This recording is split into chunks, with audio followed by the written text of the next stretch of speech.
నమస్తే, welcome to media debate. నేను భాగ్యశ్రీ. కవిత పెట్టబోయే కొత్త పార్టీ పేరులో ట్విస్ట్ ఉంటోందా? ఇప్పటి వరకు అనుకున్న పేరుకు బదులు కొత్త పేరు తెరపైకి వచ్చిందా? అందులో భాగంగానే కవిత కామెంట్స్ చేశారా? బీఆర్ఎస్కు జలకివ్వాలని కవిత భావిస్తున్నారా? ఇక కవిత పార్టీ పేరుపై చేసిన కామెంట్స్ చర్చలో భాగమా, లేక చివరి నిమిషంలో ఎవరు ఊహించని పేరును ప్రకటిస్తారా? ఇంతకు దీనిపై ఏం జరుగుతోంది? ఇలాంటి అంశాలపైన ఇవాల్టి మీడియా డిబేట్లో చర్చిద్దాం. ఇక ఇవాల్టి మీడియా డిబేట్లో పాల్గొనడానికి ఇటు గంగపురం వెంకటరెడ్డి గారు బీజేపీ స్పోక్స్ పర్సన్ ఉన్నారు. సార్ నమస్తే అండి. నమస్తే మేడం. గత కొంతకాలంగా కవిత కొత్త పార్టీ పెడుతుంది అంటూ కూడా అనేక చర్చలు జరుగుతున్నాయి. మరి ఇందులో భాగంగానే కవిత పెట్టబోయే ఈ కొత్త పార్టీ పేరులో ఏమైనా ట్విస్ట్ ఉంటుంది అనుకోవచ్చా? ఈ కవిత పార్టీ పెట్టడం వల్ల ఇతర పార్టీలకు ఏమైనా ప్రభావం అయ్యే అవకాశం ఉందంటారా? ఇప్పుడు భాగ్యశ్రీ గారు కొంతకాలంగా మీరు అన్నట్టుగా తెలంగాణ రాజకీయాల లోపల ముఖ్యంగా బీఆర్ఎస్ పార్టీ నుంచి బయటకు వచ్చినటువంటి కవిత గారు రాజకీయాలలో ఒక సెంట్రల్ పాయింట్ కిందనే కనపడుతున్నటువంటి అంశం. ఆమె రోజు మాట్లాడుతున్నది అనేక అంశాలను లేవనెత్తుతున్నటువంటిది, ప్రశ్నిస్తున్నట్టు అన్యాయం జరిగింది ఉద్యమకారులకు, ప్రజలకు రకరకాల వ్యాఖ్యానాలు మనం వింటూ ఉన్నాం. సరే, వాటి ప్రజలకి ఎంతవరకు చేరుతుంది చేరదు అనేటువంటి చర్చకు నేను పోను. కానీ ఒకటి మాత్రం, మీరు అడిగినటువంటి ప్రశ్నకు సమాధానం చెప్పే ముందు 2-3 విషయాలు మాత్రం నేను చాలా స్పష్టంగా చెప్పదలిచినాను. ఒక 43 సంవత్సరాలుగా 1983లో ఎన్టీ రామారావు గారు పార్టీ పెట్టినప్పుడు ఆనాడు ఉమ్మడి ఆంధ్రప్రదేశ్లో ఉండేటువంటి రాజకీయ పరిస్థితులు, ప్రజల్లో ఉండే అసంతృప్తి, అసమర్థ పాలన, కాంగ్రెస్ సంబంధించినటువంటి నాయకత్వం మీద తీవ్రమైనటువంటి అసంతృప్తి ఉండడం వల్ల ఒక వ్యాక్యూము, ఒక ఖాళీ అనేటువంటి శూన్యము అనేటువంటిది ఆ రాజకీయాల్లో కనపడ్డది. ఎన్టీ రామారావుకు ఉండేటువంటి చరిస్మా కానివ్వండి, ప్రతిష్ట కానివ్వండి, రాముడు కృష్ణుడు అవతార రూపాల లోపల తెలుగు ప్రజల మనసుల లోపల నిండా ఉన్నటువంటి ఎన్టీ రామారావు గారు మాట్లాడిన పద్ధతి, ఆగ్రహావేశాలు, అవన్నీ కూడా కామెంట్స్ ఏవైతే ఉన్నాయో ప్రజలకు వెళ్ళిన మాట వాస్తవం. 9 నెలల లోపలే అధికారంలోకి రావడం అనేటువంటిది, కాంగ్రెస్ బలమైనటువంటి కాంగ్రెస్ ను తుడిచిపెట్టి తెలుగుదేశం అధికారంలోకి రావడం అనేటువంటిది నేను చూడగా జరిగినటువంటి విషయం.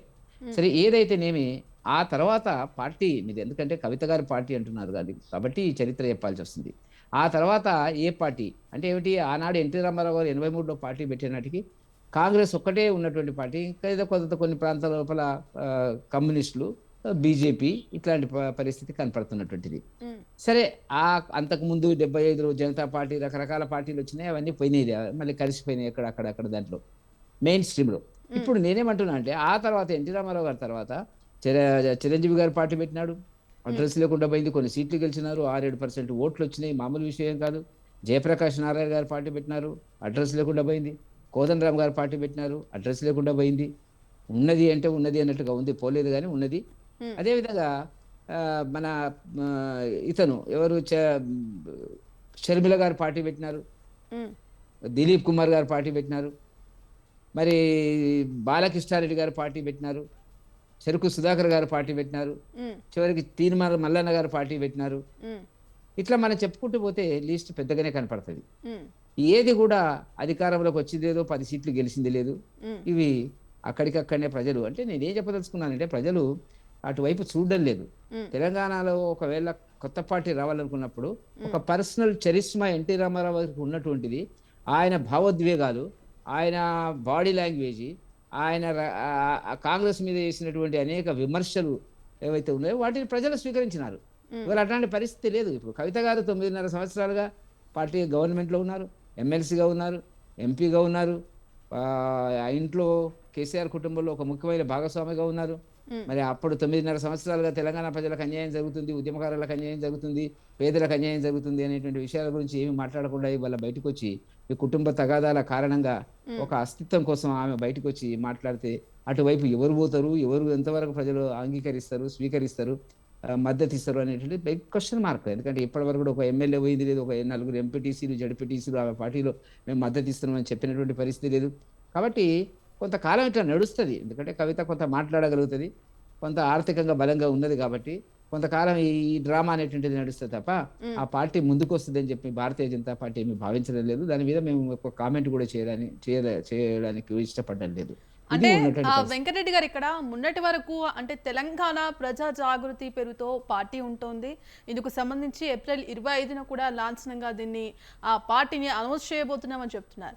మరి ఉన్నట్టుండి ఇప్పుడు కొత్తగా మళ్ళీ ఆ టీఆర్ఎస్ అనేది ఖాళీగానే ఉంది. ఈ టీఆర్ఎస్ ని పేరు ఎవరైనా వాడుకోవచ్చు అంటూ కూడా నిన్న ఏదైతే సంబంధిత మీడియాతో జరిగిన చిట్చాట్లో ఆవిడ పేర్కొన్నారు. మరి దీని ఏ విధంగా చూడొచ్చు అంటారు? ఇప్పుడు ఒక్కటి మేడం భాగ్యశ్రీ గారు మీరు అన్నట్టుగా ఏంటంటే టిఆర్ఎస్ పార్టీ అనేటువంటిది ఎలక్షన్ కమిషన్ అనుమతితోని పద్ధతి ప్రకారంగానే ఆ నిబంధనలకు లోబడి బీఆర్ఎస్ పార్టీగా మారినటువంటి పరిస్థితి ఉంది. అంటే ఏంటి, అంతకుముందు టిఆర్ఎస్ పార్టీ అనేక సంవత్సరాలు, ఆ తర్వాత 20 సంవత్సరాలు ఉన్నటువంటి పార్టీని బీఆర్ఎస్ పార్టీగా వాళ్ళు మార్పిడి చేసి కొత్త పేరు చెప్పి పెట్టడం జరిగింది. మరి ఇప్పుడు ఎలక్షన్ కమిషన్ ఆమె బహుశా మీరున్నట్టుగా ఏంటంటే ఆ మనసులో ఉన్నటువంటిది నిన్న మాట్లాడుతున్నట్టు దాంట్లో మనకు కనపడుతున్నటువంటి ఒక స్పష్టత ఏంటంటే టిఆర్ఎస్ పార్టీ అనేటువంటిది ప్రజల్లో నా నా నోట్లో ఉన్నటువంటి పార్టీ కాబట్టి, ప్రజలు ఆలోచిస్తున్నటువంటి పార్టీ కాబట్టి, తెలంగాణ ఉద్యమంలో కీలక పాత్ర దానికి ఉన్నది కాబట్టి ఆ పేరు మీదనే మేము మళ్ళీ పార్టీ తీసుకొచ్చేటువంటి అవకాశం ఉంటుంది అనేటువంటిది. ఇక న్యాయపరమైనటువంటి అంశాలు ఏంది, అది వీలవుతుందా వీలు కాదా, దాని మీద బీఆర్ఎస్ పార్టీ రియాక్షన్ ఏంది, రకరకాల వస్తాయి. ఇప్పుడు అట్లా చేసే అవకాశం ఉందేమో బహుశా అది ఈజీ అవుతుంది ఆమెకు. ఎందుకంటే అందరి ప్రజలకు వాస్తవానికి మీరు బీఆర్ఎస్ పార్టీ కంటే డిఆర్ఎస్ పార్టీ, రెండవది ప్రాంతీయ పార్టీ కావాలా, తెలంగాణకి మాత్రమే పరిమితమైనటువంటి పార్టీ కావాలా. బీఆర్ఎస్ పార్టీ ఏమో దేశానికి మొత్తానికి, అది యాక్చువల్గా దేశంలో ఎక్కడ లేకున్నప్పుడు కూడా దాని పేరును బట్టి మనకు కనపడుతున్నటువంటిది.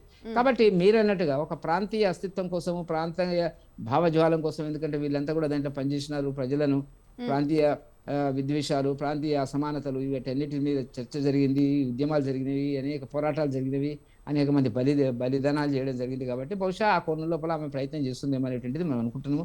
సరే, చివరికి దాంట్లో ఉండే లీగల్ అంశములు ఏంది, అవునా కాదా, ఎలక్షన్ కమిషన్ ఏ రకంగా దాన్ని రియాక్ట్ అవుతుంది, ఆమె ఎట్లా అప్లై చేస్తుంది ఏంది అనేటువంటిది మనకు మనకి ఇప్పుడు ప్రస్తుతానికి మనం చెప్పేటువంటి సమాధానం ఏమీ లేదు. చేదన జరుగుతుంది అనేటువంటిది అంటారు. కాకపోతే ఏంటంటే ఒక ప్రాంతీయ పార్టీకి నేను ఇంతకుముందు చెప్పినట్టుగా విశ్వసనీయత కలిగినటువంటి, ప్రజాదరణ కలిగినటువంటి, ప్రజల్లో ఏమాత్రం విమర్శలు లేనటువంటి వ్యక్తిత్వం అనేటువంటిది, ఒక అస్తిత్వం అనేటువంటిది ఆ పార్టీకి నాయకత్వం వహించాలి. అది ఏ పార్టీ కానివ్వండి కాక. ఇప్పుడు జగన్ పెట్టినాడు ఆయన, సరే రాజశేఖర రెడ్డి గారి అస్తిత్వపరంగా అక్కడ అధికారంలోకి రావడం జరిగింది. సరే, ఎన్టీ రామారావు గారి అస్తిత్వంతో చంద్రబాబు నాయుడు గారు చేస్తున్నటువంటి పరిస్థితి. అదేవిధంగా కేసీఆర్ గారు తెలంగాణ అస్తిత్వం కోసం పోరాటం చేసిన పార్టీ కాబట్టి ఆయన ఒక 10-12 ఏళ్ళు అధికారంలో ఉండడం కాకుండా రాజకీయాల్లో 20 ఏళ్ళుగా తెలంగాణ రాజకీయాల్లో కీలకమైన పాత్ర వహిస్తున్నారు, దాంట్లో సందేహం లేదు. కాకపోతే ఇక్కడ ఏంటంటే జరిగేటటువంటిది ఎవరికి నష్టం జరుగుతుంది అన్నప్పుడు తప్పకుండా బీఆర్ఎస్ పార్టీకి నష్టం జరుగుతుంది. బీఆర్ఎస్ పార్టీ ఇప్పుడు దీని మీద ఒక్కటి మీరు భాగ్యశ్రీ గారు, దీనివల్ల నేను ప్రశ్నిస్తున్నది ఏంటంటే, ఇంతవరకు ఆమె పార్టీ మీద కేసీఆర్ గారు మాట్లాడలేదు, తండ్రి మాట్లాడలే, అన్న మాట్లాడడం లేదు, కేటీఆర్ మాట్లాడడం లేదు, బాగా హరీష్ రావు గారు మాట్లాడడం లేదు. వీళ్ళెవరు మాట్లాడకుండానే ఆ పార్టీ అనేటువంటిది, అసలు ఆమె కూడా ఈనాటి తెలంగాణలో వచ్చినటువంటి సమస్యలకు కారణం మా నాన్న మా అన్న అని చెప్పడం లేదు, వాళ్ళు చెప్పడం లేదు, వీళ్ళు మాట్లాడడం లేదు.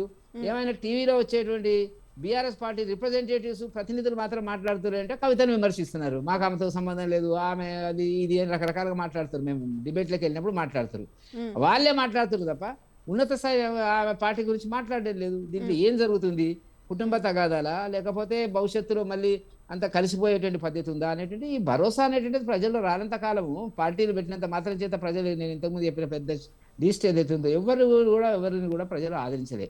కాబట్టి జాతీయ పార్టీలు బలంగా ఉన్నాయి, భారతీయ జనతా పార్టీ ముందుకు వచ్చింది, కాంగ్రెస్ ఎట్లాగో ముందు నుంచి పార్టీ బలంగానే ఉన్నది అని మనం అనుకుంటాం, ఎందుకంటే 50-60 సంవత్సరాలుగా. కాకపోతే ఈ మధ్య కాలం లోపల 4-5 సంవత్సరాల లోపల తెలంగాణలో భారతీయ జనతా పార్టీ చాలా ముందుకు వేగంగా అనేక రకాలుగా ప్రజాస్వామ్య పద్ధతి లోపల చట్టసభల్లోకి రావడం అనేటువంటి దాన్ని మనం ఆలోచించవలసిన అంశం. కాబట్టి ఏం జరగబోతుంది రేపు రాజకీయాల్లో అనేటువంటిది వేచి చూడాలి. రైట్. ఇక బీఆర్ఎస్ లీడర్ మల్లపక్క యాదగిరి గారు జాయిన్ అయ్యారు డిబేట్లో. సార్ నమస్తే అండి. సార్ మీ వీడియో ఆన్ చేసుకోండి.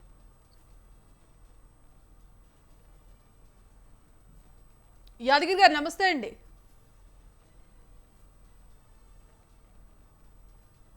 చెప్పండి సార్. నమస్తే అండి. నమస్తే. నమస్తే సార్, ఇక కవిత పెట్టబోయే కొత్త పార్టీ పేరులో ఏమైనా మార్పు చేర్పులు చోటు చేసుకునే అవకాశం ఉందా, మరి లేకపోతే ఈ కవిత పెట్టబోయే కొత్త పార్టీతో బీఆర్ఎస్ కి ఏమైనా ఎఫెక్ట్ అయ్యే అవకాశం ఉందంటారా? మీకు ప్యానల్లో ఉన్న వారికి నమస్తే, మీ స్వతంత్ర టీవీ ప్రేక్షకులకు నమస్తే. ఇప్పుడు కవిత గారు పార్టీ పెట్టుకుంటే స్వతంత్ర భారతదేశంలో ఎవరైనా ఏ పార్టీ అయినా ఎక్కడైనా పెట్టుకోవచ్చు. ఉమ్, అది రాజ్యాంగం కల్పించిన హక్కు. ఉమ్, కానీ కవిత గారు ఎవరి కోసం పార్టీ పెడుతున్నారు, ఎందుకు కోసం పెడుతున్నారు అనేది కూడా ప్రజలు గమనిస్తున్నారు. ఉమ్, ఎవరి డైరెక్షన్ లో మరి కవిత గారు పార్టీ పెడుతున్నారు అనేది కూడా తెలంగాణ ప్రజలు గమనిస్తున్నారు.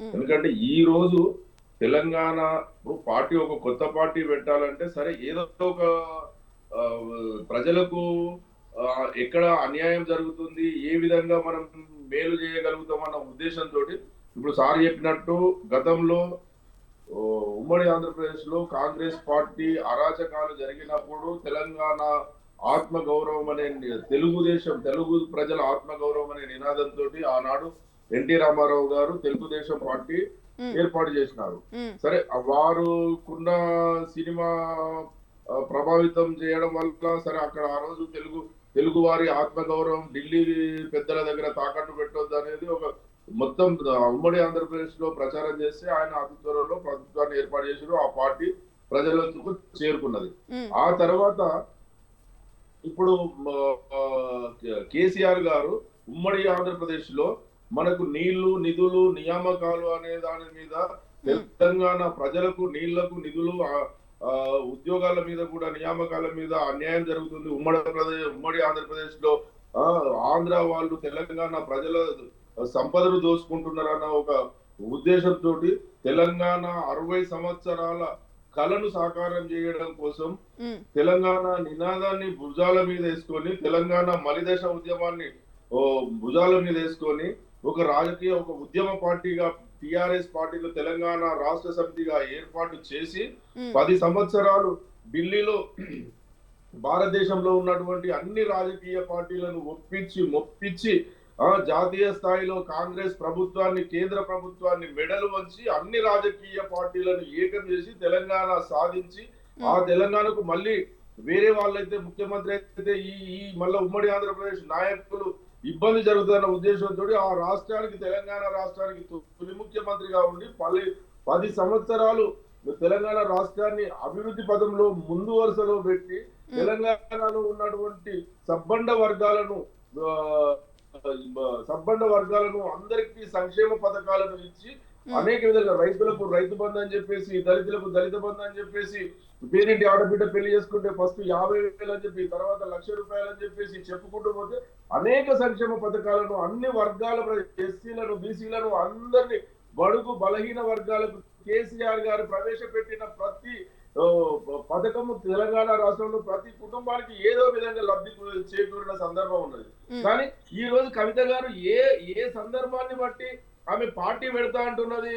కేవలం రేవంత్ రెడ్డి గారి డైరెక్షన్ లో, రేవంత్ రెడ్డి గారికి ఇక్కడ కేసీఆర్ గారి మీద, కేటీఆర్ గారి మీద ఈ రోజు వాళ్ళు కేసీఆర్ గారు తెలంగాణ రాష్ట్రాన్ని భారతదేశంలో ఆర్థికంగా అభివృద్ధి పదంలో ముందుకు తీసుకుపోతుంటే దీన్ని టిఆర్ఎస్ పార్టీని బీఆర్ఎస్ పార్టీగా భారతదేశంలో కూడా అన్ని రాష్ట్రాలను విస్తరించడం కోసం ఆ రోజు తెలంగాణ రాష్ట్రంలో ఉన్న సంక్షేమ పథకాలను సరిహద్దు మన తెలంగాణ సరిహద్దు రాష్ట్రాల ప్రజలు కూడా తెలంగాణ రాష్ట్రంలో ఉన్నటువంటి రైతు బంధు, రైతు బీమా, అనేక మహిళలకు అనేక సంక్షేమ పథకాలు మాకు కూడా కావాలని చెప్పి ప్రజలు కోరుకున్నప్పుడు తెలంగాణ రాష్ట్రాన్ని రాష్ట్ర సమితిగా విస్తరించి భారతదేశంలో కీలకంగా కేంద్రంలో మారబోతున్నాడన్న ఉద్దేశంతో బీజేపీ చంద్రబాబు నాయుడు గారి కుట్రపూరితంగా వాళ్ళు వారి డైరెక్షన్ లో కాంగ్రెస్ పార్టీ అబద్ధపు మేనిఫెస్టో ద్వారా ఈ రోజు రేవంత్ రెడ్డి గారు వాళ్ళ డైరెక్షన్ తోటి ఈ రోజు ఎన్డీఏ ఉమ్మడి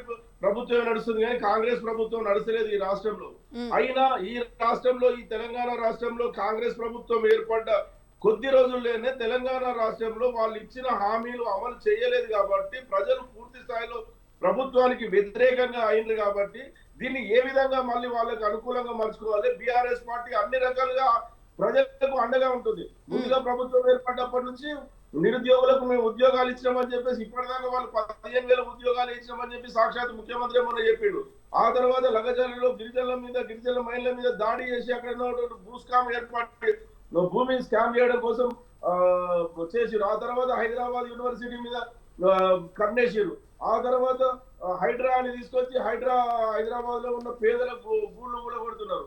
అదే విధంగా ఇప్పుడు మూసి అని చెప్పేసి మూసి సుందరీకరణ అని చేసేస్తున్నారు. 1,00,000 ఇళ్ళు కూలగొట్టడం కోసం ప్రయత్నం చేసేస్తున్నారు. కానీ కేవలం ఒకవేళ కవిత గారికి నిజంగా ఇవన్నీ అన్యాయాలు ఈ రోజు రాష్ట్ర ప్రభుత్వం చేస్తున్న అన్యాయాలు కనబడితే వారిది ఆల్రెడీ తెలంగాణ జాగృతి అనేది ఉన్నది కదా, వారి ప్రభుత్వాన్ని ఎందుకు ప్రశ్నించలేకపోతున్నారు?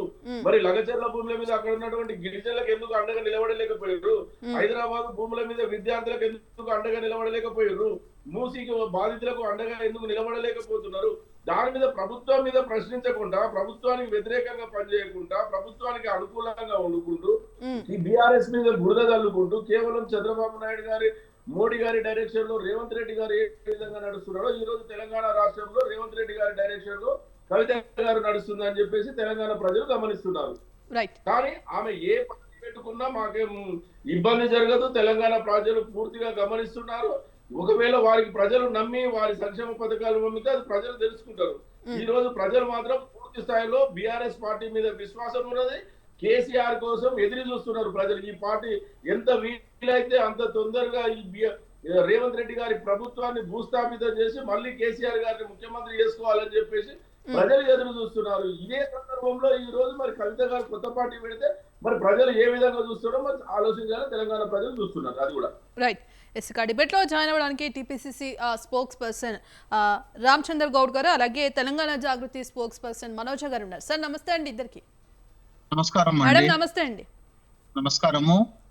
కవిత గారు పార్టీ పెట్టడం ఆహ్వానించాల్సింది. ఒక మహిళ ఉండి ఆమె రావడం సంతోషమే. కానీ 10 సంవత్సరాల అధికారాన్ని అనుభవించి ఎంపీ గాను ఎమ్మెల్సీ గాను ఉండి కూడా ఆ రోజు ప్రజా సమస్యల గురించి, ప్రజలకు జరిగిన ఇబ్బందుల గురించి, ఈ తెలంగాణ ఉద్యమకారుల గురించి మాట్లాడాక ఈ రోజు మాట్లాడుతుందంటే ఆమెను ఏ రకంగా అర్థం చేసుకుంటారో ప్రజల అభిష్టాన్ని మేరకే, ప్రజల అభిప్రాయం మేరకే చూడాల్సి వస్తుంది. ముఖ్యంగా బీఆర్ఎస్ పార్టీ 10 సంవత్సరాలలో విపరీతంగా దోపిడీ చేసి వాళ్ళ లీగల్ గా 1,500 కోట్ల రూపాయలు పార్టీ ఫండ్ ఉన్నది. అదే రకంగా వాళ్ళు ఎన్నో అక్రమాలుగా ఉన్నాయి, అవి కూడా బయటకు వస్తాయి.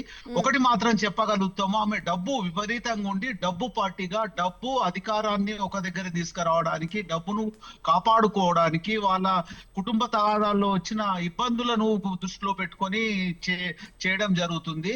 ఆమె బీఆర్ఎస్ పార్టీగానే ఉండని, టిఆర్ఎస్ ఉండని, ప్రజా తెలంగాణ జాగృతిగా ఉండని, ఏ పార్టీగా ఉండని కాంగ్రెస్ పార్టీ ఆహ్వానిస్తుంది. ప్రజలకు సంబంధించిన సమస్యలకు గురించి మాట్లాడుతుంటే, ప్రజల ఉద్యమాలు, ప్రజలకు సంబంధించిన ప్రతి అనుకూలమైన వాతావరణం కల్పించడంలో ఆమె సహకరిస్తే సంతోషము. ఒక మహిళగా ఉండి ఆమె ధైర్యం చేస్తున్నందుకు ఆమెకు స్వాగతిస్తూ, ఆమె ప్రజలకు సంబంధించిన ప్రతి విషయంలో కూడా సహకరించాలి. ఇంతకు ముందు ఆమె బీజేపీ మొదట్లో పార్టీ పెట్టే ముందు కూడా, అంటే ఆమె బీఆర్ఎస్ నుంచి బయటకు రావడానికి ముందు కూడా బీజేపీని విమర్శించింది. మొదట్లో అన్నిటికంటే ముందు బీజేపీ బీఆర్ఎస్ కలుస్తున్నది, వాళ్ళు పొత్తుకు అనుకూలంగా ఉన్నారని మొదటగా మాట్లాడింది. తర్వాత సంతోష్ రావు గురించి మాట్లాడింది, తర్వాత హరీష్ రావు గురించి మాట్లాడింది, తర్వాత కేటీఆర్ గురించి మాట్లాడింది, తర్వాత కేసీఆర్ గురించి మాట్లాడింది.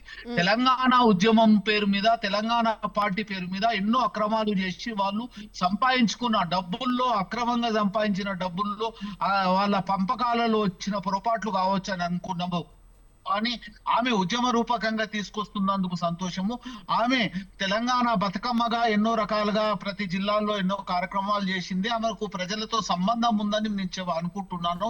ఆమె వస్తే మాకు సంతోషమే. ఎందుకంటే పార్టీకి సంబంధించి, అధికార పార్టీకి సంబంధించి ప్రతి వారికి కూడా, ప్రతి విషయాన్ని కూడా మేము పరిగణనలో తీసుకొని ప్రజా సమస్యలు ఏమున్నా కానీ ఆమె తెలుపుకొని ఆమె ఉద్యమ రూపకంగా వస్తే సంతోషము. కానీ ఇక్కడ మాత్రము అంటే శాశ్వత మిత్రులు ఉండరు, శాశ్వత శత్రువులు ఉండరు. రామచంద్ర గౌడ్ గారు, తెలంగాణలో రాజకీయ పార్టీలు ఉన్నాయి. మరి కొత్తగా కవిత పెట్టబోయే పార్టీ వల్ల తెలంగాణ రాజకీయాల్లో ఏమైనా కీలక మార్పులు చోటు చేసుకునే అవకాశం ఉందంటారా? నేను అనుకుంటున్నా ఆమె పార్టీ పెడితే ఎవరికి నష్టం జరిగేది, జరిగితే మాత్రం బీఆర్ఎస్ కు నష్టం జరుగుతుండొచ్చు, కానీ వేరే పార్టీలకు ఇబ్బంది ఏం జరగదని అనుకుంటున్నాను. సంతోషమే, ఆమె మహిళ వచ్చి ధైర్యంగా చేస్తుంది, బీసీల గురించి మాట్లాడుతుంది, సంతోషమే. కానీ ఆమె మొన్న ఎలక్షన్ లో చూసిన, మున్సిపల్ ఎలక్షన్ లో చూసుకోండి, సర్పంచ్ ఎలక్షన్ లో చూసుకుంటే ఆమె ప్రభావం అయితే కనబడలేదు. అది వస్తే ఆమె ప్రభావం ఏమి వచ్చినా గానీ మాకు ఏమి ఇబ్బంది ఏం లేదు. ఒకటి మాత్రం ప్రజా వ్యతిరేకంగా ఉండే అంటే అధికార పార్టీకి సంబంధించింది మాకు ఎలాంటి ఇబ్బంది లేదు.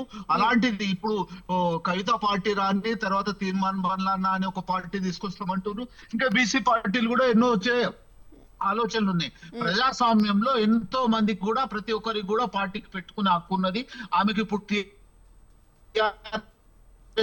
రైట్ పేరు ఖాళీ ఉన్నది. ఉద్యమంలో జరిగిన రైట్ రామచంద్ర గౌడ్ మీ వాయిస్ స్ట్రక్ అవుతుంది. రైట్ మళ్ళీ అవకాశం ఇస్తాను. ఉన్నది అధికారంగా 2014 నుంచి 22 అక్రమాలు ఎన్నో ఉన్నాయి, అక్రమ ఆస్తులను ఎన్నో ఉన్నాయి. అక్రమ ఆస్తులను కాపాడుకోవడానికే ఈ రోజు వస్తుందని అనుకుంటున్నాను. రైట్ ఎస్ మనోజ్ గారు పార్టీ తరఫున ఆహ్వానిస్తున్నాము. ఆమె కాదు ఇంకెవరు వచ్చినా. ఎస్ మనోజ్ గారు చెప్పండి. ఎస్ ఇక తెలంగాణలో కవిత పెట్టబోయే కొత్త పార్టీ పేరులో ఏమైనా ట్విస్ట్ ఉంటుందా? అంటే మొన్నటి వరకు తెలంగాణ ప్రజా జాగృతి పేరుతో పార్టీ అనేది ఏర్పడుతుందంటూ కూడా ముందు నుంచి చెప్పుకొస్తున్నమాట. మరి ఈ నేపథ్యంలో కొత్తగా ఇప్పుడు పార్టీ పేరులో టీఆర్ఎస్ అనే ఈ పేరు వస్తే ఎలా ఉంటుంది అంటూ కూడా కవిత కొన్ని కామెంట్స్ చేశారు. అంటే దీని ఏ విధంగా చూడొచ్చు? పార్టీ పేరులో ఏమైనా మార్పు చోటు చేసుకునే అవకాశం ఉందంటారా? ముందుగా మీకు ప్యానెల్ మెంబర్స్ కి తెలంగాణ ప్రజలకి అందరికి నమస్కారం. తెలంగాణ జాగృతి ఏదైతే ప్రాంతీయ పార్టీగా ఆవిర్భవించబోతుందో ఏప్రిల్ 25న తప్పకుండా కవితక్క గారు బ్రహ్మాండంగా తెలంగాణ ప్రజలే కాదు దేశవ్యాప్తంగా అందరూ చూసే విధంగా అందరూ కూడా మా జెండా కానివ్వండి, మా ఎజెండా కానివ్వండి, అందరినీ ప్రజల్ని ప్రజలందరూ ఎట్లయితే వాళ్ళ నుండి వచ్చిన ఎజెండా కాబట్టి వాళ్ళందరూ ఎట్లయితే మా వైపు తిరుగుతారో మిగతా పార్టీలందరికీ ముచ్చెమటలు పుట్టించబోతుంది మా ఎజెండా. ఆ విధంగా ఉంటది.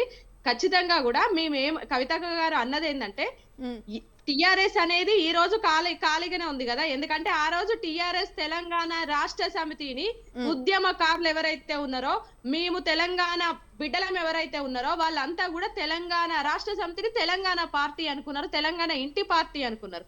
కానీ వీళ్ళు తెలంగాణతోనే సంబంధం లేకుండా తెలంగాణతోనే ఉన్న పేగు బంధాన్ని వీళ్ళు తెంచుకొని జాతీయ రాజకీయాలలోకి వెళ్తాం, మేము తెలంగాణకు చేసింది చాలు, ఇక జాతికి చేస్తాం, ఇక కేంద్రానికి పోతామని కేంద్రంలో మేము అధికారం వస్తుంది మాకు అని చెప్పేసి తెలంగాణ అన్న పదాన్ని ఏదైతే ఇంటి పార్టీ అని అనుకున్నారో, తెలంగాణ పార్టీ అనుకున్నారో, ఆ తెలంగాణ అన్న పదాన్ని తీసి పక్కన పెట్టేసి బిఆర్ఎస్ చేసుకున్నారు. కాబట్టి ఈరోజు టిఆర్ఎస్ అనేది ఆ రోజు తెలంగాణ ప్రజలు అందరూ కోరుకున్న అందరు మనసులో ఉన్న మదిలో ఉన్న అక్షరం కాబట్టి, మదిలో ఉన్న పార్టీ పేరు కాబట్టి అది ఎవరైనా పెట్టుకోవచ్చు. ఖాళీగా ఉన్నప్పుడు దాని మీద హక్కు మేము తెలంగాణ ఉద్యమకారులలాగా మాకు తెలంగాణ జాగృతికి హక్కు ఎక్కువ ఉంటదని మేము అనుకుంటున్నాము. డెఫినెట్ గా అందరం కూడా ఏప్రిల్ 25 వరకు వెయిట్ చేయాల్సిందే. ఖచ్చితంగా కూడా అక్క పార్టీ పేరు అది టిఆర్ఎస్ ఉన్నా తెలంగాణ ప్రజలు ఏది కోరుకుంటారో తెలంగాణ అన్న పదం లేకుండా మా పార్టీ ఉండదు అని మేము ప్రజలకు మళ్ళొకసారి చెప్తున్నాం. ఎందుకంటే తెలంగాణ ప్రజలతోని తెలంగాణ జాగృతికి ఉన్నది పేగుబంధము. గత 20 సంవత్సరాలుగా కూడా ఈ తెలంగాణ జాగృతి తెలంగాణ ప్రజలకు ఎప్పుడు ఏది అవసరమైతే, ఎప్పుడు ఏ విషయం మీద ప్రశ్నించాలో అప్పుడు తెలంగాణ ప్రజా గొంతుకై మేము తెలంగాణ జాగృతి 20 సంవత్సరాలుగా పనిచేస్తూనే ఉన్నాం. అదే విధంగా డెఫినెట్ గా కూడా రానున్న రోజుల్లో కూడా మేము అదే విధంగా పనిచేస్తాము. తెలంగాణ అన్న పదం లేకుండా మా పార్టీ అనేది ఉండదు. తెలంగాణకి మదర్ బోర్డుగా ఉంటాము మేము, తెలంగాణ ప్రజా గొంతుకగా ఉండబోతున్నాం మేము. ఖచ్చితంగా కూడా ఈ రాష్ట్రంలో ఇందాక మన అన్న మాట్లాడినరు ఏం చేస్తారు, జాగృతిగా ఉన్నారు కదా, జాగృతిగానే చేయకపోయారు. మేము ఆషామాషిగా పార్టీ పెడతలేము. పార్టీ పెట్టే ముందు ఈ తెలంగాణ రాష్ట్రంలో 19 జిల్లాలు మేము పర్యటన చేసి ఉన్నాం తెలంగాణ జాగృతి జనం బాట పేరుతో. ఎక్కడ పర్యటన చేసినా ఎక్కడికి వెళ్ళినా కూడా సమస్యలు స్వాగతం పలుకుతున్నాయి. పుష్కర కాలమైన ఈ తెలంగాణ సాధించుకొని ఇంకా కూడా సమస్యల వలల నుండి తెలంగాణ ప్రజలు బయటపడలేదు. తెలంగాణ రాష్ట్రంలో ఖచ్చితంగా ఒక ప్రాంతీయ పార్టీ అవసరం ఉందని తెలుసుకున్నాకనే, స్పేస్ ఉంది ఇక్కడ రాజకీయ శూన్యత ఉంది అని తెలుసుకున్న తర్వాతనే మేము ఒక ప్రాంతీయ పార్టీ పెట్టాలని కవితక్క గారు బలంగా డిసైడ్ అయిన తర్వాత కూడా ఏదో మిగతా ఈ దేశ రాజకీయ చరిత్రలోనే ఎక్కడా లేని విధంగా కూడా రాజకీయ పార్టీ పెట్టే ముందు 50 అధ్యయన కమిటీలు వేసి ఆ అధ్యయన కమిటీలను కూడా ప్రజల మధ్యలోకి పంపించి ఈ రోజు ప్రజల మధ్యలో నుండి ప్రజలు ఏదైతే రూపొందించిండ్రో అది మా ఎజెండా, ప్రజా ఎజెండా ఈ రోజు మాది. మేము ఏదో ఏసీ గదులలో రూములలో కూర్చొని మా ఎజెండా అనేది రూపుదిద్దలేదు, ప్రజల మధ్యలో నుండి వచ్చింది. కాబట్టి తెలంగాణ ప్రజలు ఏప్రిల్ 25న దాదాపుగా చాలా మంది ఇప్పటికే మా తెలంగాణ జాగృతి కార్యాలయానికి వస్తున్నారు. వీళ్ళు ఇందాక లగిచెర్ల భూముల గురించి పోరాటం చేయొచ్చు కదా అన్నారు. అప్పుడు లగిచెర్ల ఆ సంఘటన జరిగినప్పుడు కవితక్క గారు అసలు ఇక్కడ లేరు, జైల్లో ఉన్నారు అప్పుడు. తర్వాత ఇంకొక విషయం ఏంటంటే కాంగ్రెస్ పార్టీ రేవంత్ రెడ్డి గారు పెట్టిండ్రు, రేవంత్ రెడ్డి గారు డైరెక్షన్ లో నడుస్తున్నారు. అంత సీను అంత అవసరం మాకు లేదు. రేవంత్ రెడ్డి గారు కాదు కదా, మీ 3 పార్టీలకు కూడా, మీ 3 జాతీయ పార్టీలకు కూడా ముచ్చెమటలు చూపించబోతాం. ఈ తెలంగాణ బిడ్డలంటే ఎట్లుంటారో, ఒక పార్టీ తీసుకెళ్లి జైల్లో పెట్టినా కూడా, ఒక ఆడబిడ్డని 5.5 నెలలు జైల్లో పెట్టినా కూడా తిరిగి వచ్చి మళ్ళీ రాణి రుద్రమదేవి లాగా పోరాడుతుంది.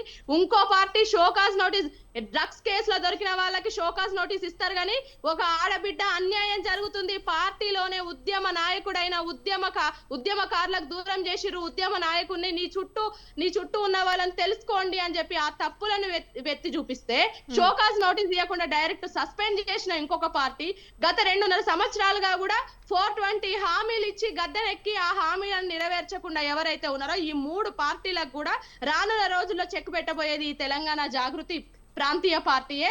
మేము క్లియర్ గా చెప్తున్నాం, ఎవరి డైరెక్షన్ మాకు అవసరం లేదు. కవితక్క గారు, ఆమె కేసీఆర్ గారి తర్వాత ఈ తెలంగాణ రాష్ట్రంలో లక్షల కిలోమీటర్లు పాదయాత్ర చేసిన వ్యక్తి, తెలంగాణ ఆడబిడ్డగా ముద్ర వేయించుకున్న వ్యక్తి. ఎప్పుడైతే ఉద్యమంలో ఉన్న బిడ్డ ఆమె, ఒక కడుపులో బిడ్డను పెట్టుకొని 3 సంవత్సరాల బిడ్డను పెట్టుకొని ఈ తెలంగాణ రాష్ట్రం కోసం పోరాటం చేసిన బిడ్డ ఆమె. గల్లీలో ఉన్న బతుకమ్మని ఢిల్లీ తర్వాత దుబాయ్ బుర్జ్ ఖలీఫా వరకు చాటి చెప్పిన ఒక తెలంగాణ ఆడబిడ్డ ఆమె. కాబట్టి ఈ 2.5 సంవత్సరాలలో మేము చేసిన పోరాటాలు చెప్తాం. ప్రతిపక్షంగా వాళ్ళు చేసిన పోరాటాలు వేళ్ల మీద లెక్క పెట్టుకోవచ్చు. మేము సింగరేణి కార్మికులకి ఏదైతే మీరు డిపెండెంట్ ఉద్యోగాలు ఇస్తలేరో, ఏదైతే మెడికల్ బోర్డు పెడతలేరో అని సింగరేణి భవన్ ముట్టడి చేసినాం, అప్పుడు మీరు ఎక్కడున్నారు? రైతుల కోసం మేము ధర్నాలు చేసినాం. ఇదే కేసీఆర్ గారికి కాళేశ్వరం కమిషన్ మీద నోటీసులు ఇచ్చినప్పుడు వీళ్ళు సైలెంట్ గా ఉన్నారు బీఆర్ఎస్ పార్టీ. కానీ ఈ తెలంగాణ జాగృతి ఇందిరా పార్క్ దగ్గర ధర్నా చేసింది, ఒక ఉద్యమ నాయకునికి అలా ఇవ్వడం తప్పు అని చెప్పేసి. ఇదే తెలంగాణ జాగృతి ఖమ్మం వెలుగుమట్లకి వీళ్ళు టూరిస్టులు వెళ్ళినట్టు వెళ్ళొస్తే, విజిటింగ్ ప్లేస్ లకు వెళ్ళినట్టు వీళ్ళు వెళ్ళొస్తే, ఒక ఆడబిడ్డ 3 రోజులు నిరాహార దీక్ష చేసి ప్రభుత్వం మెడలు వంచి వాళ్లకు పట్టాలు ఇప్పించింది, వాళ్ళ కోసం ప్రభుత్వం దిగొచ్చేలాగా చేసింది. ఈ తెలంగాణ ఆడబిడ్డనే ఢిల్లీ జంతర్ మంతర్ వేదిక మీద మహిళా రిజర్వేషన్ బిల్లు కోసం కొట్లాడింది. ఇట్లా మేము ఈ తెలంగాణ జాగృతి గత 2.5 సంవత్సరాలుగా కూడా మేము ఏదైతే ప్రతిపక్ష హోదాని మేము తీసుకున్నాము, ప్రతిపక్షం చేయాల్సిన పని మేము చేసినాము, గ్రూప్ 1 విద్యార్థుల కోసం మేము పోరాటం చేసినాము, గురుకుల విద్యార్థుల కోసం మేము పోరాటం చేసినాము. ఎక్కడికక్కడ ఈ ఏదైతే కులగణన జనగణన చేస్తున్నారో కేంద్ర ప్రభుత్వం, వీళ్ళందరూ కనీసం సైలెంట్ గా ఉంటే, ఒక రౌండ్ టేబుల్ సమావేశం పెట్టి అన్ని సంఘాలను కలుపుకొని ఆ జనగణనలో కులం అనే కాలంలో కనీసము కులం అనే కాలం లేదు, బీసీయా ఎస్సీయా ఎస్టీయా సబ్ కాలమ్స్ ఏం లేవు అని చెప్పేసి ఒక రౌండ్ టేబుల్ సమావేశం పెట్టి అవగాహన కల్పించింది ఈ తెలంగాణ జాగృతి. ఈ తెలంగాణ జాగృతి ప్రతి విషయం మీద, నీళ్ల మీద, నిధుల మీద, నియామకాల మీద ఎక్కడ అవసరం పడితే అక్కడ ప్రజల తరపున మేము కొట్లాడుతూనే ఉన్నాం. మాది ప్రజల కోసము. ఏదైతే ఆడబిడ్డలకు ఇస్తానన్న 2500 దగ్గర నుండి మొదలు పెడితే తులం బంగారం కోసము మేము ప్రజాభవన్ ముట్టడి చేసినాము. ఇట్లా మేము చాలా కార్యక్రమాలు ఈ బీఆర్ఎస్ పార్టీ ప్రతిపక్షంగా చేయలేని మేము చేసినాము. కాబట్టి మేము తెలంగాణ ప్రజలు మమ్మల్ని ఎక్కడికక్కడ ఆదరిస్తున్నారు. బ్రహ్మాండంగా కూడా ఈ తెలంగాణ జాగృతి బలమైన ప్రతిపక్షంగా ఈ 2.5 సంవత్సరాలు ఉండబోతుంది. రానున్న రోజుల్లో అధికారం కూడా ఈ ప్రాంతీయ పార్టీ మాకే దక్కుతుంది. అంటే ఇప్పటి వరకు చేసే ఏదైతే ఉన్న తెలంగాణలో అనేక సమస్యలు ఉన్నాయంటున్నారు. మరి ఏదైతే కొత్త పార్టీ ఏదైతే ఏర్పడిన తర్వాత ఆ సమస్యల మీద ఖచ్చితంగా జాగృతి ద్వారా కవిత గారు పోరాటం చేస్తారని అనుకోవచ్చా? ఎందుకంటే ఇప్పటి వరకు ఆ తెలంగాణ ప్రజా జాగృతి పేరుతో పార్టీ ఏర్పడుతుంది అని అన్నారు. ఎందుకంటే ఈ మొదటి నుంచి ఉద్యమ సమయం నుంచి కూడా టీఆర్ఎస్ పార్టీగానే ప్రజల్లో బలంగా గుర్తింపు పొందిన పార్టీగా ఉంది టీఆర్ఎస్ పేరు. మరి ఇప్పుడు టీఆర్ఎస్ పేరు ఈ దీంట్లో కలిపితే కనుక ఇంకా బలంగా ప్రజల్లోకి వెళ్ళొచ్చే అవకాశం ఉందంటారా? డెఫినెట్ గా అండి. టీఆర్ఎస్ గా వెళ్ళినా, ఏ విధంగా వెళ్ళినా కూడా మేము తెలంగాణ అన్న పేరుతోనే వెళ్తామని అంటున్నాం. టీఆర్ఎస్ పెట్టుకునే రైట్స్ కూడా మాకు ఉన్నాయని చెప్తున్నాం. ఉద్యమకారులాగా మాకున్నాయి.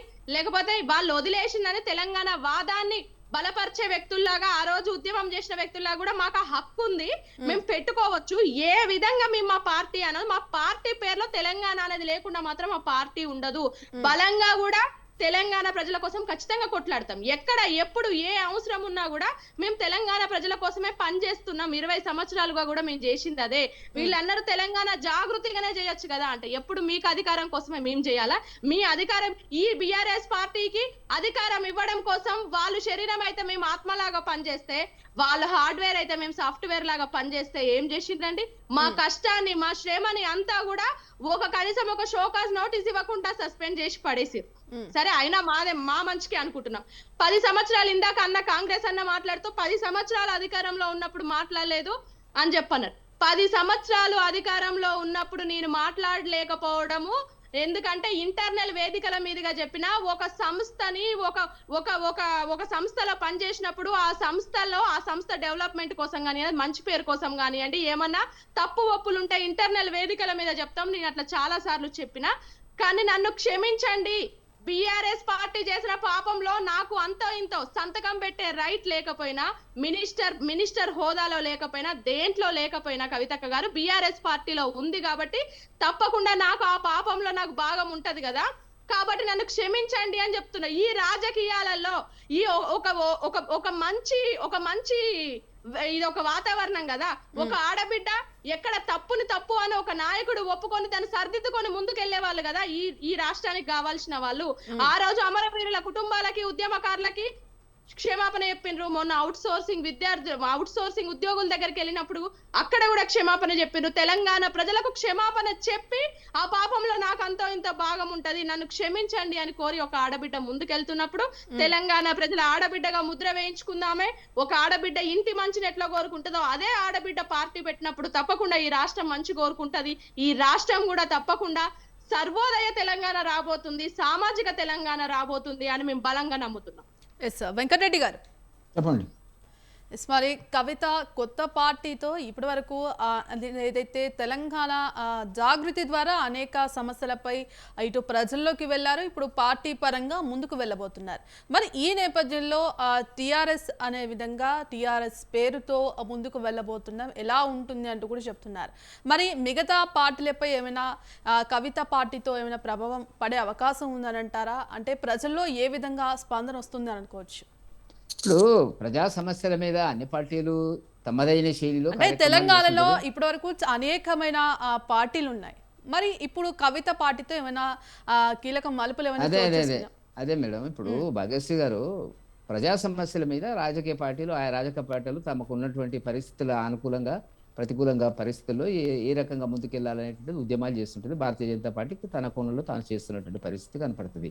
అది ఒక పార్టీ ఇవాళ పుట్టుకొచ్చి ఒక పార్టీ మాత్రమే చేస్తుంది, మిగతా వాళ్ళు చేయడం లేదని ఎక్కడొస్తుంది అంటే నేను చెప్పేటువంటిది విశ్వసనీయత అనేటువంటిది ఇంపార్టెంట్. ఇప్పుడు ఒక నాయకుడికి కావాల్సినటువంటి విశ్వసనీయత. ఆమె మీద కేసులు ఉన్నాయి, జైలుకి వెళ్ళింది, లిక్కర్ కేసు ఉంది, అది కావాలని చేసిన కేసు అనేటువంటిది అని చెప్తూ వస్తున్నారు.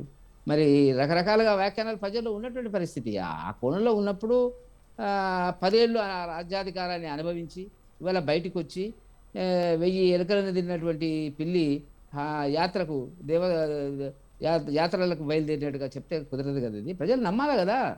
ఒక పార్టీ పెట్టడం అనేటువంటిది ఆషామాషి వ్యవహారం కాదు. నేను చెప్పాను కదా, చాలా పెద్ద లిస్ట్ ఇచ్చాను నేను, ఒక్కటి సక్సెస్ కాలే. ఇప్పుడు వాళ్ళకన్నా కొంత కోదండరామ్ గారు ఉన్నారు, క్రెడిబిలిటీ ఉంది, ఉద్యమకారుడు. జయప్రకాష్ నారాయణ ఉన్నారు, ఒక సాత్విక స్వభావం కలిగినటువంటి పౌర సమాజ వేదికగా ఆయన ఒక ప్రతిబింబం. వాళ్ళ ముందుకు వాళ్ళే రాలేకపోయినారు. నేనేమంటున్నా అంటే, సరే ఎవరి పార్టీ వాళ్ళు పెట్టుకొని మాకు అభ్యంతరం లేదు, కానీ భారతీయ జనతా పార్టీకి సంబంధించినంత వరకు మాకేమీ డిఫరెన్స్ రాదు. ఏమన్నా పోతే వాళ్ళ నాయన పార్టీ, వాళ్ళ అన్న పార్టీ, వాళ్ళ బావ పార్టీ, ఇంకో బావ పార్టీ, రకరకాల ఆ పార్టీల మీద ప్రభావం పడుతుందా పడదా అనేటువంటిది కూడా ఆ పార్టీలకు వెళ్ళి ఎంతమంది వస్తారు ఏంది ఇప్పటికి రావాలి కదా. వస్తారు అని అంటున్నారు, లీకులు ఇస్తున్నారు, ఇప్పటికి రావాలి కదా. నేను అనుకుంటా 10 జడ్పీటీసీ మెంబర్లను వచ్చిందా రాలేదా అనేటువంటిది అట్లా కాదు కదా. ఇప్పుడు పార్టీ అనేటువంటిది, షర్మిల గారు పార్టీ పెట్టిరండి, మీకు తెలుసు కదా, భాగ్యశ్రీ గారు పెద్ద ఎత్తున చేసిండ్రు, చాలా పెద్ద డబ్బులు ఖర్చు పెట్టారు, ఆఖరికి వచ్చి ఆమె ఆంధ్రప్రదేశ్కి వెళ్ళిపోయింది. ఏం జరిగింది అక్కడ? ఆల్మోస్ట్ అధికారంలోకి వస్తారు తెలంగాణలో అనేటువంటి పద్ధతి లోపల ఒక ప్రచారం చేసినటువంటి పార్టీలు కుదరదు. ఇప్పుడు వ్యక్తిగతంగా ఇప్పుడు ఆమె 2006, 2007లో అమెరికాలో ఉద్యోగం చేసుకుంటుంది, వచ్చింది, మాతో పాటు ఉద్యమం చేసింది. ఉద్యమం ఎవరు చేయలేదండి, మేము చేయలేదా ఉద్యమం? వాళ్ళు అధికారంలో ఉన్నారు, మేము అధికారం లేవు, ఇంకో పార్టీలు ఉన్నాం, అంతే కదా తేడా. ఉద్యమం మాకంటే జేఏసీలో మేము కూడా కీలక పాత్ర ఉంది కదా మాకు. కాబట్టి నేను ఏమంటున్నా భాగ్యశ్రీ గారు అంటే, పార్టీ ఎవరైనా పెట్టుకోవచ్చు, ప్రజలు ఆదరిస్తారా ఆదరించారా అనేటువంటి దాని గురించి మొట్టమొదట వాళ్ళ ఈ 10 ఏళ్ల దుర్మార్గపు టిఆర్ఎస్ దుర్మార్గపు పాలనకు మా నాయన కారకుడు అని చెప్పాలి కదా ఆమె. ఆ మాట చెప్పకుండా ఒక హరీష్ రావు గారిని టార్గెట్ చేసి వాళ్ళని అంతర్గత సమస్యలు కావచ్చు, వాళ్ళు అసలు మాట్లాడతలేదు, ఉన్నట్టే లెక్కిస్తలేరు. ఈమెనేమో వాళ్ళ మీద వీళ్ళ మీద మాట, Bharatiya Janata party BRS party కలిసిపోతుందని చెప్తుంది. మాకేం సమస్య, మాకేం అవసరం అండి? ఆ కారణాలు ఆమె చెప్పే కారణాలు అట్లా కనపడుతున్నటువంటి పరిస్థితి. ఆమె రేవంత్ రెడ్డి గారు పార్టీ పెట్టించారని కొంతమంది అంటారు. రకరకాల వ్యాఖ్యానాలు వస్తున్నటువంటి పరిస్థితుల పర ఇప్పుడే ఆమె కొంత చర్చలు మీరు పెడతారు, మీడియాలో వస్తుంది కాబట్టి, ఆమె మాట్లాడుతుంది కాబట్టి, ఎంత అవునన్నా కాదన్నా కూడా ఆమె కేసీఆర్ ట్యాగ్ ఉంటుంది కాబట్టి ఏదన్నా కూడా కవిత అంటే ఏంటంటే కేసీఆర్ ట్యాగే కదా. ఆ కోణంలో మీరు చర్చలు పెడతారు, మేము మాట్లాడతాము, కొంత మీడియాలో కనపడుతుంది. ప్రజలకు వచ్చేటప్పటికి ఏ రకంగా ఉంటుంది అనేటువంటి భవిష్యత్తు కాలం నిర్ణయిస్తుంది భాగ్యశ్రీ గారు. ఇప్పుడు మనం దాని గురించి మాట్లాడినా అర్థం లేదు. మాకైతే ఏం ఫరక పడదు, పడితే ఏమైనా ఫరక కనపడితే బీఆర్ఎస్ పార్టీకి ఏమైనా ఉంటుందా ఉండదా అనేది వాళ్ళు అంచనా వేసుకోవాలి లెక్క. యాదగిరి గారు, మరి మొదటి నుంచి ఉద్యమ సమయం నుంచి కూడా టీఆర్ఎస్ తెలంగాణ రాష్ట్ర సమితి అంటే ప్రజల్లో బాగా బలంగా గుర్తింపు ఉన్న పేరు.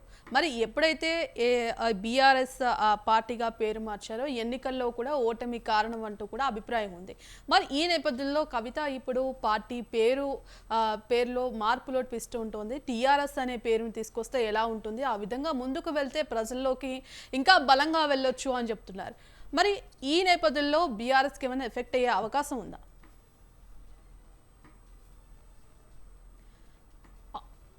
మీ వాయిస్ అన్మ్యూట్ చేయండి యాదగిరి గారు.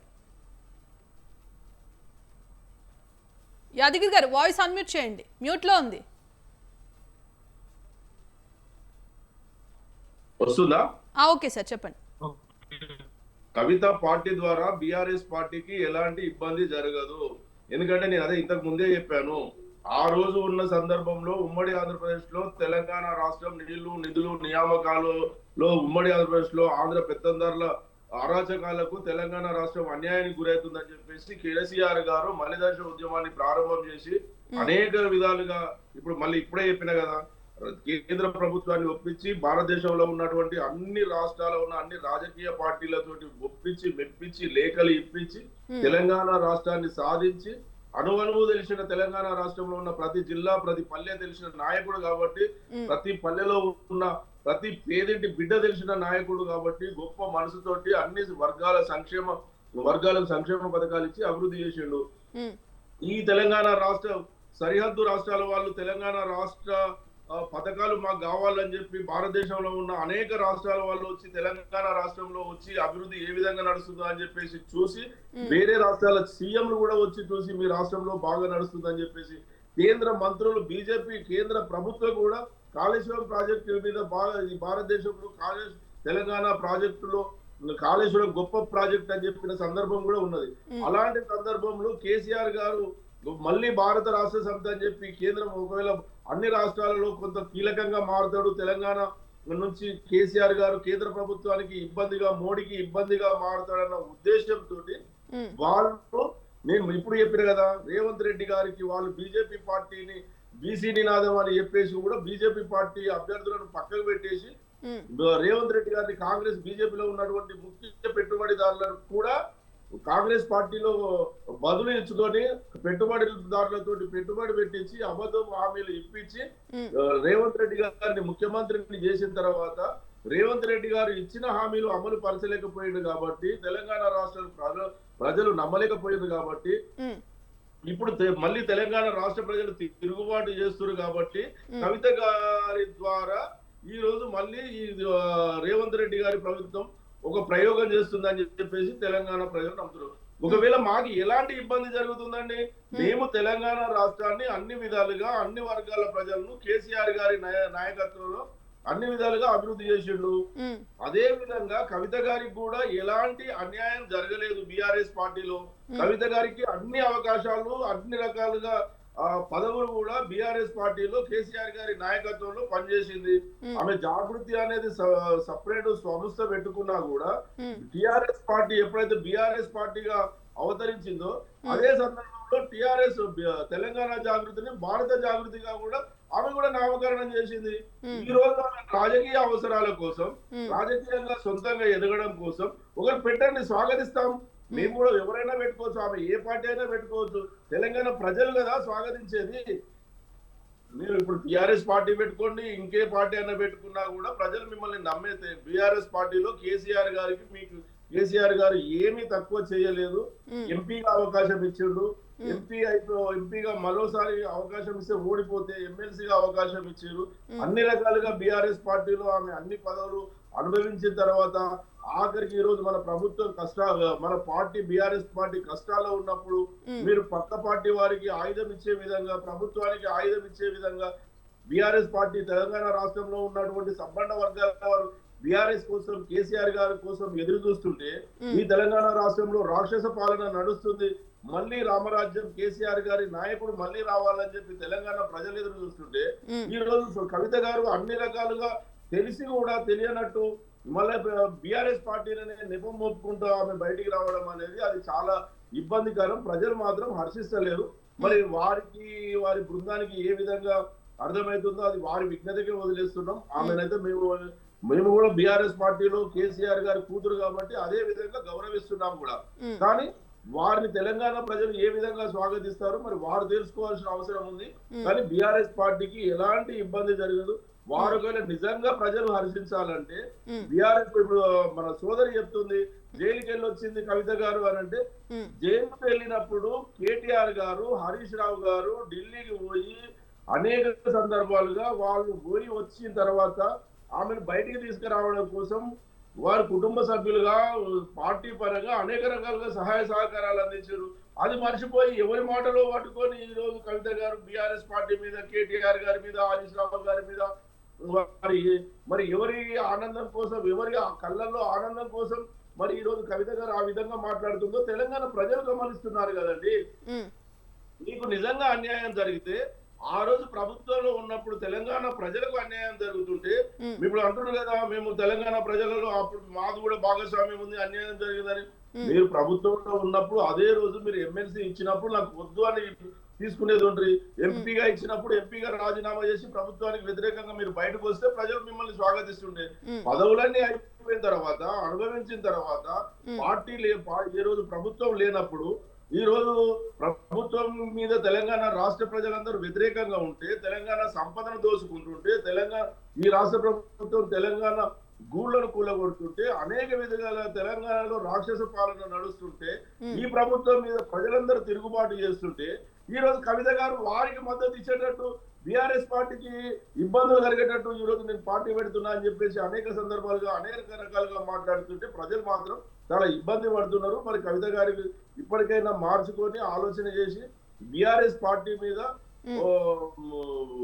విమర్శలు చేయకుండా ఆమె పార్టీని, ఆమె ఏదైతే ఎజెండా ఉన్నదో ప్రజల కోసం ఏం మేలు చేద్దామనే ఎజెండా ఉందో ఆమె ఎజెండాను ప్రకటించుకుంటూ పోవాలి. కానీ బీఆర్ఎస్ పార్టీని వ్యతిరేకిస్తే మాత్రం ప్రజలు మాత్రం ఆమెను స్వాగతించారనేది మేము చెప్తున్నాం.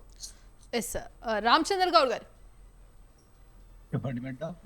ఎస్ రామచంద్ర గౌడ్ గారు, మరి ఇప్పటికే కవిత పార్టీ విషయంలో అనేక చర్చలు జరుగుతున్నాయి. మరి ఏ విధంగా ముందుకు వెళ్తోంది, పార్టీ ఏర్పడితే ఎటువంటి రాజకీయ పరిణామాలు చోటు చేసుకుంటాయనే విషయం పక్కన పెడితే, ఒక పక్క రేవంత్ రెడ్డి డైవర్షన్లో ఇదంతా జరుగుతోంది అని అంటున్నారు. మీరేమంటారు? యాక్చువల్గా 2023 ఎలక్షన్ అప్పటికి ఆమె అధికార పార్టీలో, అప్పుడున్న అధికార పార్టీ బీఆర్ఎస్ లో ఉన్న వాళ్ళ సీట్లు సుమారుగా 36 సీట్లు వచ్చినాయి ఎలక్షన్ లో. తర్వాత ఎంపీ ఎలక్షన్లలో 8కి 8 బీజేపీకి వచ్చినాయి, 8 కాంగ్రెస్ కి వచ్చినాయి, ఒకటి ఎంఐఎం కి వచ్చినాయి. అంటే ఆ పొజిషన్ ఆమెకి ఎలాంటి సంబంధం లేని టైంలో ఉంది. కానీ ఈ 10 సంవత్సరాల లోపల వాళ్ళు రకంగా బాగా డెవలప్ అయ్యిండ్రు. ఆర్థిక వనరులు బాగున్నాయి ఆమె దగ్గర. ఆర్థిక డబ్బును చూసుకోవడం ఒకటి, ఆమె వాక్చాతుర్యం బాగుంది, పబ్లిక్ లో పోవడానికి కూడా ఆస్కారం ఉన్నది. ఆమెకు ఒక రకంగా చెప్పాలనుకుంటే ఆమె ఆస్తులు కాపాడుకోవడానికి చేస్తున్న ప్రయత్నం కావచ్చు. ఇప్పుడు నేను మళ్ళీ ఒకసారి చెప్తున్నాను, ఒకసారి అంటే శాశ్వత మిత్రులు ఉండరు, శాశ్వత శత్రువులు ఉండరు, ఎలాంటివి ఉండదు. ఆమె ఒక ఎలక్షన్ లో కాంటెస్ట్ చేస్తే ఆమెకు అంటే ఎమ్మెల్యే ఎలక్షన్ లో, శాసనసభ ఎలక్షన్ లో ఒక చేస్తే ఆమెకు ఆమె పవర్, ఆమె శక్తి అనేది తెలుస్తుంది. నా ఉద్దేశం ప్రకారము, మా కాంగ్రెస్ పార్టీ ఉద్దేశం ప్రకారము ఆమె దగ్గర ఎలాంటి పవర్ లేదు. ఉన్నా అది బీఆర్ఎస్ ను చీల్చే రకంగా ఉంటది, కానీ వేరే పార్టీలకు ఏ పార్టీ కూడా ఇబ్బంది జరగదు. కాంగ్రెస్ పార్టీ ఖచ్చితంగా చెప్తుంది, ప్రతిపక్షంలో ఉన్న అన్ని పార్టీలకు ఎంత పర్సంటేజ్ ఓట్లు ఉన్నాయో దానికంటే ఎక్కువ పర్సంటేజ్ కాంగ్రెస్ కు వస్తున్నాయి. మొన్న సర్పంచ్ ఎలక్షన్ లో చూసినాము, ఎంపీ మన మున్సిపల్ ఎలక్షన్ లో చూసినాము. ఈ రోజు కూడా 2 మున్సిపాలిటీ ఎలక్షన్ లో వచ్చిన రిజల్ట్ వచ్చిన రెండు కాంగ్రెస్ కు వచ్చినాయి. అంటే సుమారుగా 110 ఈ మున్సిపల్ ఎలక్షన్ లో అయితే సుమారుగా 100 వరకు వచ్చినాయి. అంటే 10 బీజేపీ బీఆర్ఎస్ పంచుకున్నారు. ఒకటి మాత్రం చెప్పగలుగుతాం, ఇక్కడ ఏది చేసినా వాళ్ళందరూ మూకొమ్మడిగా ఉన్నా వాళ్ళకు వచ్చే ఓటు పర్సంటేజ్ 40% ఉంటది. కాంగ్రెస్ పార్టీకి 60 అబౌవ్ వస్తుందని నేను ఖచ్చితంగా చెప్తున్నాను. ఇంకోటి ముఖ్యంగా ఏంటంటే, ఈ ప్రజాస్వామ్య వ్యవస్థలో ప్రతి ఒక్కరికి కూడా వాక్ స్వాతంత్రం ఉంటుంది, ప్రతిదీ ఉంది. ఆమె ఈ రకంగా వస్తుందని అనుకుంటలేము. ఒకటి మాత్రం ఖచ్చితంగా చెప్తున్నాము, ఆమె బీఆర్ఎస్ తోని ఫ్యూచర్ లో కలిసిపోతుండొచ్చు. ఎందుకంటే వాళ్ళు తన తండ్రిని ఇప్పటి వరకు విమర్శించిన దాఖలాలే లేవు. విమర్శిస్తే సంతోష్ రావును విమర్శిస్తుంది, హరీష్ రావును విమర్శిస్తుంది, వాళ్ళ అన్నను విమర్శించింది, కానీ తన తండ్రిని కేసీఆర్ గారిని విమర్శించలేదు. కేసీఆర్ ఆమెకి ఏం తక్కువ చేయలేదు. ఆమెను ఎంపీగా 5 సంవత్సరాలు ఉంచిండు, ఎంపీగా ఓడిపోయంగానే వెంటనే 2-3 నెలల లోపలనే ఆమెను ఎమ్మెల్సీ చేసిండు. అంటే ఆమెకు అన్ని రకాలుగా రక్షణ కల్పించిండు. ఆమెను పేరును రావడానికి కూడా ఆమె జాగృతికి ఎన్నో రకాలుగా హెల్ప్ చేసిండు. ప్రతి జిల్లాల్లో కూడా ఆమెకు ఎన్నో ఫండ్స్ ఇచ్చిండు, ఎన్నో రకంగా సహాయ సహకారాలు చేసిండు. ఆమెకు కృతజ్ఞత భావం ఉంటది. ఈ రోజు వరకు కూడా తండ్రిని విమర్శించిన దాఖలాలు లేవు. భవిష్యత్తులో ఆమె తండ్రితో కలిసిపోతుందని మేము అనుకుంటున్నాం. కలిసినా కలవకున్నా గానీ వాళ్ళందరూ అంటే బీఆర్ఎస్, బీజేపీ అండ్ ఇప్పుడు వచ్చే కవిత పెట్టిన టిఆర్ఎస్ పార్టీ అనుకోండి, లేకుంటే జాగృతి తెలంగాణ ప్రజా జాగృతి అనుకోండి, ఈ 4 పార్టీలు రాని తర్వాత మన తీన్మార్ మల్లన్న కూడా ఒక పార్టీ బీసీ పార్టీ పెడతా అంటుండు. ఆ పార్టీలు వచ్చినా వాళ్ళు ఎంత మంది వచ్చినా గానీ వాళ్ళకు వచ్చేది 50 లోపలనే, అంటే 40% లోపలనే ఉంటది. అధికార పార్టీ కాంగ్రెస్ పార్టీకి 60 ఉంటది. ఇంతకు ముందు మిత్రులు చెప్తున్నారు ఈ అంటే కాంగ్రెస్ పార్టీ గురించి ఎన్నో రకాలుగా విమర్శిస్తుంది. మరి ఆ విమర్శ అనేది మొన్ననే 2 నెలలు కూడా కాలేదు, 2 నెలల లోపలనే మనకు తెలిసిపోతుంది. మున్సిపల్ ఎలక్షన్ లో వాళ్ళకు వచ్చిన ఓటు పర్సంటేజ్ ఏముంది, వాళ్ళు మాట్లాడుతున్నారు. బీజేపీ మిత్రుడు మాట్లాడుతుండు, బీఆర్ఎస్ మిత్రుడు కూడా మాట్లాడుతుండు. వాళ్ళకు వచ్చిన ఓట్ల పర్సంటేజ్ ఏముంది, వాళ్ళు ఎక్కడ ఎన్ని స్థానాలు గెలిచిండ్రు. ఈ రోజు మేము అన్ని రకాలుగా మాట్లాడుతున్నాం అంటున్నారు, కానీ ప్రజలు అనేది కేసీఆర్ ను మర్చిపోయే పరిస్థితి వచ్చింది. ఎందుకు మర్చిపోయిందంటే ఆయన ఇప్పటికీ 1,10,00,000 రూపాయలు, 1,20,00,000 రూపాయలు ప్రజల సొమ్మును తీసుకొని ప్రజలకు సంబంధించి ఒక్క మాట కూడా మాట్లాడకుండా ఓ ఫామ్ హౌస్ కు పరిమితం అవుతుండు.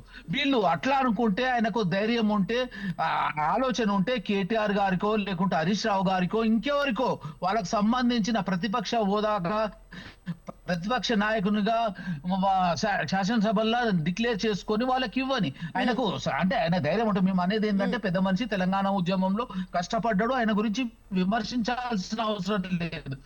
నీతోనైతే నువ్వు చెయ్యి, అసెంబ్లీకి రా, కానీ టీచర్లు అంటే నా పర్సంటేజ్ లేకుండా నన్ను సస్పెండ్ చేస్తారని వచ్చి సంతకాలు పెట్టి పోవడం మాత్రము దయచేసి మేము కోరుకుంటున్నాం. ప్రజా సొమ్మును దుర్వినియోగం చేసుకోకుండా ఉండాల్సిన అవసరం లేదు. ఈ రోజు కూడా గజ్వేల్ లో రామచంద్ర గారు కంక్లూడ్ చేయండి, టైం లేదు కంక్లూడ్ చేయండి. మాకు కాంగ్రెస్ పార్టీకి ఏ పార్టీ వచ్చినా కవిత పార్టీ పెట్టినందుకు సంతోషము. మాకు ఆమెతో ఎలాంటి సంబంధం లేదు. భవిష్యత్తులో లాభము నష్టము ఏది జరిగినా బీఆర్ఎస్ కే జరుగుతుంది. భవిష్యత్తులో బీఆర్ఎస్ లో కలిసిపోతుందని అంటే, ఎందుకంటే మొన్న తల్లి దగ్గరికి పోయి మాట్లాడడం జరిగింది, మళ్ళీ తండ్రి దగ్గరికి కూడా గారి దగ్గర కూడా పోవడం జరిగింది. ఎందుకంటే వాళ్ళ కొడుకును అమెరికా పంపించే ప్రయత్నంలో ఆమె తీసుకుపోయి కలుపుకున్నది. రైట్ అంటే నేను అనుకునేది ఏంటంటే ఫ్యూచర్ లో బీఆర్ఎస్ కవిత ఖచ్చితంగా కలుస్తుందని నా విశ్వాసం అండి. ఎస్ వెంకటరెడ్డి గారు ఆమె పార్టీ పెడితే మాకు ఒకటే ఒక్క మేడం. నిమిషం పార్టీకి రామచంద్ర ఎలాంటి గారు నష్టం ఒక్క నిమిషం లేదు. టైం లేదు ఒక్క నిమిషం ఇప్పుడు- ఒక్క నిమిషం టైం ఇప్పుడు లేదు ఒకటి భాగ్యశ్రీ గారు ఎస్ సార్ 1 minute లో క్లోజ్ చేయండి సార్. కాంగ్రెస్ ప్రతినిధి లేని చర్చను మేమేదో గెలిచినాము మేమేదో పొడిచినాము అని మాట్లాడుతున్నాడు. మన మున్సిపల్ ఎన్నికలలో లెక్కలు చూసుకోమని చెప్పు 39% కాంగ్రెస్కి వచ్చినాయి, 61% వ్యతిరేకంగా వచ్చినాయి. మ్మ్. రాజశేఖర్ గారు ముఖ్యమంత్రిగా ఉన్నప్పుడు, కేసీఆర్ గారు ముఖ్యమంత్రిగా ఉన్నప్పుడు 75% స్థానిక సంస్థల్లో వాళ్ళు గెలవడం జరిగింది, మున్సిపాలిటీలో గెలవడం జరిగింది. ప్లస్ వాళ్ళు గెలిచింది ఏంటండి 116 సీట్లలో వాళ్ళు గెలిచింది 64 సీట్లలో గెలిచిండ్రు. మిగతావన్నీ కూడా మేనేజ్ ఎక్స్ అఫీషియో రకరకాల గెలిచిండ్రు. అది ఇది లెక్క. 100 వచ్చినాయండి, 100 ఒక్క వచ్చినాయి. నిమిషం రామచంద్ర గారు ఒక్క నిమిషం ఒక్క నిమిషం గెలుపు సమయం తక్కువగా ఉంది సార్ ప్లీజ్. మళ్ళీ అదే మాట్లాడకండి, మళ్ళీ అదే మాట్లాడకండి. మీరు లెక్క లేకుండా ఒక్క మాట్లాడండి. నిమిషం ఒక్క నిమిషం ఒక సీటు లేదు. మాకు ఒక్క సీటు సార్ రాలేదా? 2 minutes మాకు టైం తెలిసి మాత్రం ఉంది, సీటు దయచేసి లేదు ప్లీజ్ ఇక్కడ డిబేట్ మా- ఇంటరప్ట్ ఆయన ఉన్నదని BRS డిస్టర్బ్ అవుతోంది, ఓటేసి ప్లీజ్. వచ్చిండు మొన్న. ఒక్క నిమిషం వెంకటరెడ్డి గారు ఒక్క నిమిషం BRS ఓటేసి వచ్చిండు మొన్న. ఇస్లాంపూర్లో, వెంకటరెడ్డి గారు ఒక్క నిమిషం ఎస్ రామచంద్ర గారు ఒక్క నిమిషం ఒక్క నిమిషం రామచంద్ర గారు గారు నేను ఏమంటున్నా అంటే డబ్బా కొట్టుకోకుండా మీకు ఏం ఇస్లాంపూర్ రామచంద్ర గారు గారు ఒక్క నిమిషం 1 minute టైం మాత్రమే ఉంది, టైం లేదు, దయచేసి ఇంటరప్ట్ అవ్వద్దండి ప్లీజ్. సీటు కూడా లేదు. కౌన్సిలర్ గెలిచి కూడా చైర్మన్ గిరి తీసుకున్నారు డబ్బులు. యాదగిరి గారు ఒక్క నిమిషం ఒక్క నిమిషం సమయం తక్కువగా ఉంది ప్లీజ్ దయచేసి. ఎస్ మనోజ గారు 1 minute లో కంక్లూడ్ చేయండి. Yeah okay.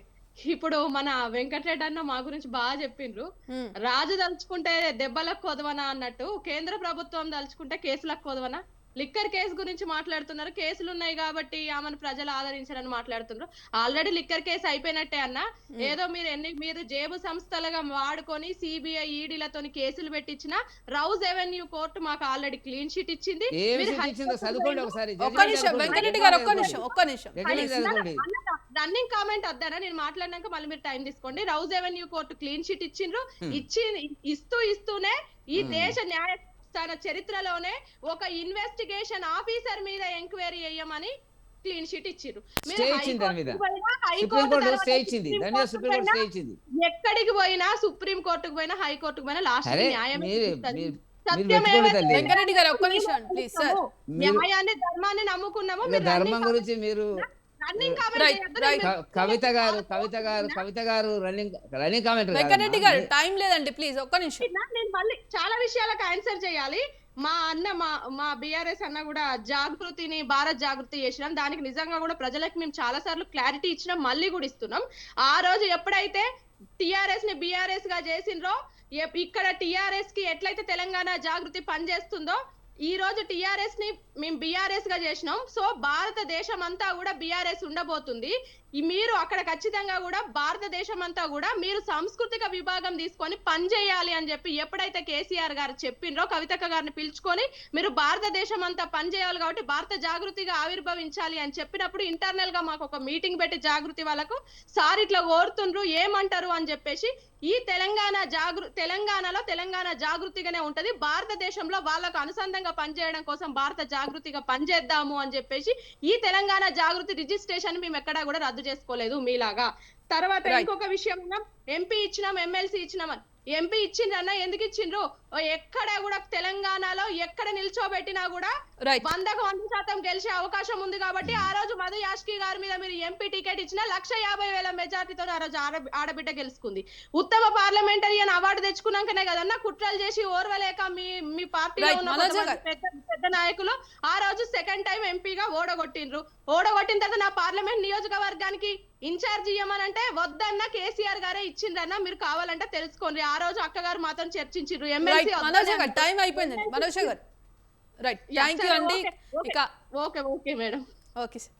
ఇక ఇవాల్టి డిబేట్లో పాల్గొన్న TPCC spokes person Ramachandra Goud గారికి, అలాగే బీఆర్ఎస్ లీడర్ మల్లెపాక యాదగిరి గారికి, అలాగే తెలంగాణ జాగృతి స్పోక్స్ పర్సన్ మనోజ్ గారికి, అలాగే బీజేపీ స్పోక్స్ పర్సన్ వెంకటరెడ్డి గారికి ధన్యవాదాలండి. సో మరి ఆ కవిత పెట్టబోయే కొత్త పార్టీలో ఎటువంటి ట్విస్ట్ ఉండబోతోంది, కవిత ఏ పార్టీతో ముందుకు వస్తోంది, ఏ విధంగా ప్రజల్లోకి వెళ్ళబోతుంది అనేది ఆసక్తిగా ఉన్న అంశం. మరి చూడాలి ఏం జరగబోతుంది అనేది. ఇది ఇవాల్టి మీడియా డిబేట్. కీప్ వాచింగ్ స్వతంత్ర.